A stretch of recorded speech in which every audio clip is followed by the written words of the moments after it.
नमस्कार दोस्तों और प्रिय विद्यार्थियों। मैं डॉक्टर एस खिंची, associate professor, department of geography, doctor B.R. Ambedkar government college Shri Ganganagar से अपने यूट्यूब चैनल में एक बार फिर से आपका स्वागत करता हूं। दोस्तों,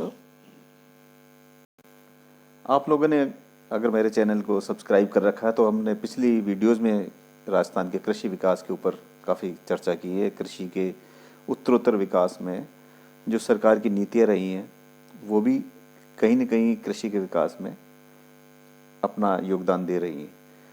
कृषि विकास में जो कार्यक्रम या योजनाएं सरकार द्वारा हमारे प्रदेश में विद्यमान है, उस पर हमने पूर्व के वीडियोज़ में भी केंद्र सरकार द्वारा और राज्य सरकार द्वारा भी जो विकास कार्यक्रम या योजनाएं थी उन पर चर्चा की।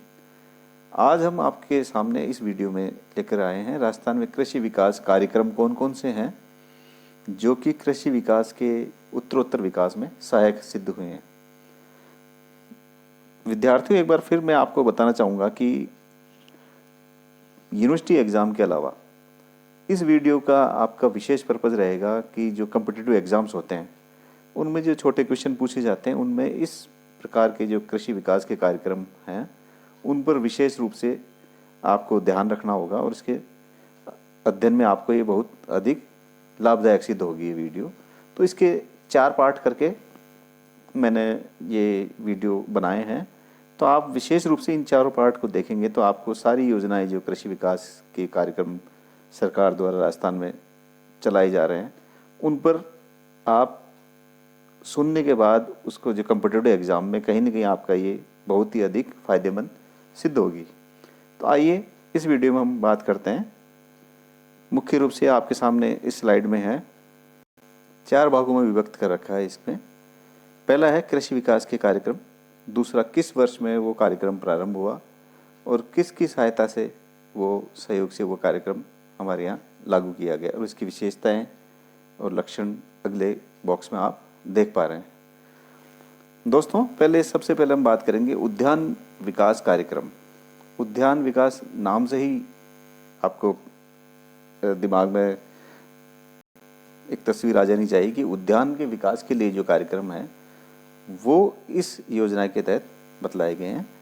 ये जो उद्यान विकास कार्यक्रम है 1989-90 में इसका प्रारंभ हुआ और विश्व बैंक की सहायता से इस उद्यान विकास कार्यक्रम की शुरुआत हमारे राजस्थान में की गई।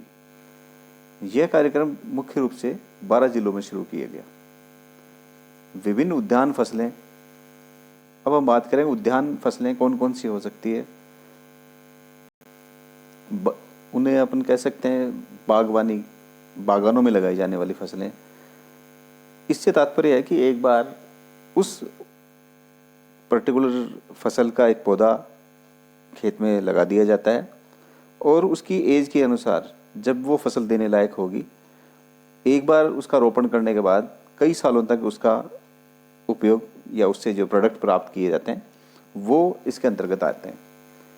इसमें मुख्य रूप से है, जैसे मैं चर्चा करूंगा कि श्री गंगानगर में किन्नू, आपने सुना होगा, एक सिट्रस फ्रूट है जो कि मौसमी संतरा का ही एक मिक्स रूप है, वो यहाँ अधिक मात्रा में प्रचलित है। उसकी खेती उद्यान विकास के कार्यक्रमों में मुख्य रूप से राजस्थान में या यूँ कहें कि पूरे भारत में या कई आसपास के देशों में भी यहाँ से किन्नू का निर्यात किया जाता है। उसके अलावा अमरूद के बाग, आंवला के बाग, अनार, संतरा, मौसमी, सेब के बाग वगैरह जो लगते हैं वो उद्यान कृषि के अंतर्गत आते हैं। हमारे प्रदेश के 12 जिलों में इसकी शुरुआत की गई थी और निरंतर इसमें काफ़ी कुछ बढ़ोतरी भी होती जा रही है। उद्यान फसलों में मुख्य रूप से इन फसलों के अलावा कुछ औषधीय फसलें, जैसे मैं चर्चा करना चाहूँगा आपके सामने सफ़ेद मूसली और ग्वारपाठा इत्यादि कई ऐसी फसलें हैं जो उद्यान विकास के अंतर्गत की जाती है। नेक्स्ट जो कृषि विकास कार्यक्रम है वो है राष्ट्रीय दलहन विकास परियोजना। ये योजना, इसकी शुरुआत हमारे यहाँ की गई 1974-75 में। केंद्र और राज्य सरकार द्वारा सम्मिलित रूप से यह विकास परियोजना, राष्ट्रीय दलहन विकास परियोजना हमारे यहाँ लागू की गई। जैसा कि नाम से प्रतीत होता है कि यह सिर्फ दलहन विकास के लिए ये कार्यक्रम हमारे यहाँ लागू किया गया। इसमें कुछ मात्रा में सहयोग था केंद्र सरकार का और राज्य सरकार के दोनों के सहयोग से ये योजना हमारे यहाँ लागू की गई। राज्य में दलहन फसलों का उत्पादन बढ़ाने के लिए मिनी किट का निःशुल्क वितरण इस परियोजना के अंतर्गत हमारे प्रदेश में किया जा रहा है। इसी प्रकार से आगे हम देखेंगे फव्वारा सिंचाई प्रणाली। ये कार्यक्रम भी राजस्थान में आपने विदित ही है कि राजस्थान में अधिकतर जो फसलें हैं, जो कृषि है, वो मानसूनी वर्षा पर आधारित फसलें हैं। क्योंकि हमारे यहाँ आप जानते हैं कि राजस्थान में ऐसा प्रदेश है कि जहाँ पर बारिश की मात्रा बहुत कम होती है देश के अन्य हिस्सों के अलावा। ये यूँ कहें कि राजस्थान के अरावली के पश्चिम पार्ट में बहुत कम मात्रा में बारिश होती है। इन क्षेत्रों में सिंचाई की सुविधा बढ़ाने के लिए फव्वारा सिंचाई प्रणाली का राजस्थान में, पूरे राजस्थान में कह सकते हैं हम, इस परियोजना के, इस कार्यक्रम के द्वारा विकास किया गया। फव्वारा सिंचाई प्रणाली जो है 1990-91 में हमारे राज्य और केंद्र सरकार द्वारा राजस्थान में इंट्रोड्यूस की गई। इसकी शुरुआत 1990-91 में की गई। इसके अंतर्गत कृषकों को फव्वारा सेट उपलब्ध कराया जाता है। सामान्यतः कृषकों को 33.33% व लघु व सीमांत कृषकों को 50% अनुदान देकर सिंचाई फव्वारा प्रणाली जो है, फव्वारा का उपयोग करके, क्योंकि इस प्रकार की जो प्रणाली है वो खेतों की फसलों को सिंचाई कर फसलों की अधिक पैदावार इसके द्वारा राजस्थान में ली जाने लगी। इसके बाद जो चौथा कार्यक्रम है राजस्थान में कृषि विकास का, वो है तिलहन विकास कार्यक्रम। यह तिलहन विकास कार्यक्रम 1986 और 87 में केंद्र और राज्य सरकार प्रवर्तित योजना के तहत हमारे यहाँ लागू किया गया। केंद्र और राज्य सरकार के 50:50 अंश पर, मतलब आधा हिस्सा राज्य सरकार की ओर से और आधा 50% हिस्सा इसके लिए केंद्र सरकार ने दिया और ये योजना हमारे यहाँ की गई। जैसा कि हमने पहले देखा कि उद्यान विकास और फव्वारा सिंचाई में भी कृषकों को पैदावार बढ़ाने या कृषि विकास के लिए किया, इसी प्रकार से यह योजना जो है तिलहन विकास के लिए हमारे यहाँ की गई। तिलहन के अंतर्गत वो फसलें होती है मित्रों जिनसे कि तेल निकाला जाता है, वो फसलें सारी इसके अंतर्गत आती है। राजस्थान का हम जानते हैं कि पूरे देश में सरसों उत्पादन में हमारी राजस्थान का नाम अधिक पॉपुलर है। चलो आगे देखते हैं हम कि नेक्स्ट जो योजना है हमारे यहाँ तिलहन उत्पादन थ्रस्ट कार्यक्रम। इसके बाद अगला कार्यक्रम हमारे यहाँ लागू किया गया। इसका शुरुआत जो है 1987-88 में राजस्थान में की गई। यह केंद्र सरकार की योजना है। इसके अंतर्गत किसानों को वृद्ध प्रदर्शन, मिनी किट, उन्नत कृषि, पौध संरक्षण, इसी प्रकार के यंत्रों, दवाइयों व जिप्सम के उपयोग पर अनुदान दिया जाता है। राज्य के 24 जिलों में यह कार्यक्रम क्रियान्वित किया गया। और अगली जो राजस्थान में कृषि विकास की योजना है, यह कार्यक्रम है, वो है राष्ट्रीय कृषि विस्तार कार्यक्रम एवं कृषक प्रशिक्षण। इसके अंतर्गत भी किसानों को कृषि से संबंधित कई प्रकार के नवीन ज्ञान के प्रशिक्षण वगैरह हमारे यहाँ दिए जाते हैं। 1977 से ये नवंबर 1977 से अक्टूबर 1992 में ये योजना हमारे यहाँ विश्व बैंक की सहायता से लागू की गई, जो कि 24 जिलों में क्रियान्वित की गई। इसके अंतर्गत कृषि से संबंधित नवीनतम ज्ञान को समयबद्ध, योजनाबद्ध व नियमित प्रतिरूप में किसानों तक पहुंचाने तथा कृषि उत्पादनों को बढ़ाने के लिए हमारे राज्य के किसानों को प्रशिक्षित इस योजना के अंतर्गत किया गया।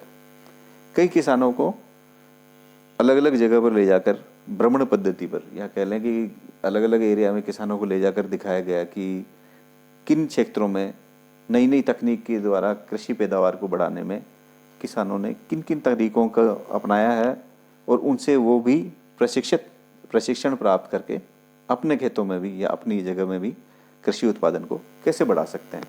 तो इस प्रकार की योजनाएं कैसी रही।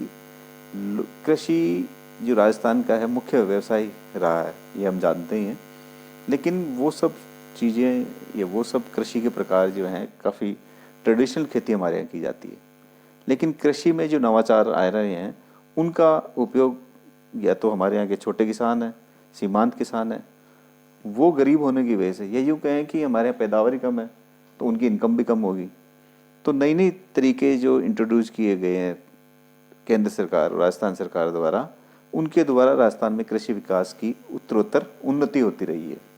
तो ये जो कार्यक्रम हमने अभी इसमें चर्चा की है, ये अधिक कह सकते हैं कि किसानों के विकास में, कृषि पैदावार को बढ़ाने में, राजस्थान में कृषि क्षेत्र में उन्नति लाने के लिए बहुत अधिक मात्रा में कारगर सिद्ध हुए हैं। नेक्स्ट जो कार्यक्रम हमारे यहाँ है, राष्ट्रीय बम्बू मिशन। बम्बू मतलब बांस की पैदावार की से संबंधित है ये मिशन। ये इसकी शुरुआत 2006 और 7 में हमारे यहाँ की गई। राज्य सरकार द्वारा यह योजना हमारे यहाँ लॉन्च की गई। इस योजना में गुणवत्ता युक्त पौधरोपण सामग्री की उपलब्धता के लिए पौधशालाओं का विकास विशेष रूप से किया गया। इसमें कृषकों को बांस की खेती की नवीनतम तकनीक, उनके फसल प्रतिरूपण, फसल प्रबंधन के साथ साथ उनके विपणन आदि का प्रशिक्षण हमारे यहाँ कराया जाने लगा। दोस्तों, यह जो राष्ट्रीय बम्बू मिशन है राजस्थान के दक्षिणी पार्ट में अधिक मात्रा में होती, क्योंकि वहाँ जो बांस की खेती के लिए पर्याप्त मात्रा में क्लाइमेटिकल कंडीशंस मौजूद है। तो उन क्षेत्रों में ये राष्ट्रीय बम्बू मिशन के द्वारा बांस की खेती के लिए वहाँ पर अधिक मात्रा में इसका विकास हुआ है। इस मिशन के तहत जो कार्य किए गए हैं उसका प्रशिक्षण प्राप्त होने के बाद ग्रामीण क्षेत्र में स्वरोजगार के अवसर बहुत अधिक मात्रा में उपलब्ध हो सके हैं। इसके अलावा नेक्स्ट जो है, हम इस वीडियो में सिर्फ 8 ही जो कार्यक्रम है उसके ऊपर चर्चा करेंगे। अगले वीडियो आप देखेंगे तो इसके 4 भागों में हमने इसको बांटा है और सारे कार्यक्रम इसके तहत आपके सामने प्रस्तुत किए जाएंगे, उन पर हम आपस में चर्चा करेंगे। तो ये जो अगला राष्ट्रीय कार्यक्रम है वो है राष्ट्रीय कृषि बीमा योजना। जो भी कृषि हम देखते हैं कि प्राकृतिक आपदाएं भी हमारे यहाँ काफ़ी अधिक आती रहती हैं, कभी अति वृष्टि हो जाती है, कभी अनावृष्टि, कभी बिल्कुल बारिश नहीं होती, या ये कह लें कि कभी फसलें बढ़िया हो जाती है, बारिश अच्छी होती है, लेकिन प्राकृतिक आपदाएं आ जाती हैं, ओलावृष्टि हो गई, फसलें खराब हो गई, कभी अकाल हो गया। तो इन सब चीज़ों से छुटकारा प्राप्त करने के लिए भी सरकार का ध्यान किसानों में जो नुकसान होता है फसलों का, उसको रोकने के लिए ये योजना काफ़ी अधिक कारगर सिद्ध हुई है। इस योजना की जो शुरुआत हुई राजस्थान में 2009-10 और 11-12 में इसकी शुरुआत हमारे यहाँ की गई। ये राज्य सरकार द्वारा जारी कार्यक्रम है, राष्ट्रीय कृषि बीमा योजना। दोस्तों, आप ध्यान रखें इन सब योजनाओं के बारे में, क्योंकि कॉम्पिटिटिव एग्जाम्स में इन योजनाओं के नाम के साथ साथ जीके में कई क्वेश्चन पूछे जाते हैं। तो ये वीडियोस आपके काफ़ी अधिक आगे आने वाले जो कॉम्पिटिटिव एग्जाम्स में काम आएंगे। इस राष्ट्रीय कृषि बीमा योजना के तहत प्राकृतिक आपदाओं, कृमियों और रोगों के कारण जो फसलें खराब होती है, नष्ट होती है, उनके अगेंस्ट कृषकों को वित्तीय सहायता एवं बीमा कवरेज प्रदान करने हेतु इसकी शुरुआत की गई। वर्तमान में इस योजना को संपूर्ण राज्य में मौसम आधारित फसल बीमा योजना के नाम से चलाया जा रहा है। ये ध्यान रखना होगा आपको दोस्तों, इसका नाम जो है मौसम आधारित फसल बीमा योजना है, जो कि हमारे राज्य में 2009, 10 एवं 11-12 में इसकी शुरुआत की गई। दोस्तों, इस वीडियो में हम इतना ही कर पाएंगे। नेक्स्ट वीडियो में आप देखें, अगर आप लोगों ने मेरे चैनल को सब्सक्राइब नहीं किया है तो प्लीज़ सब्सक्राइब ज़रूर करें, और जो अगली वीडियोज़ आपके पास टाइम टू टाइम आती रहेंगी। इस वीडियो में सिर्फ हम इतना ही है। धन्यवाद।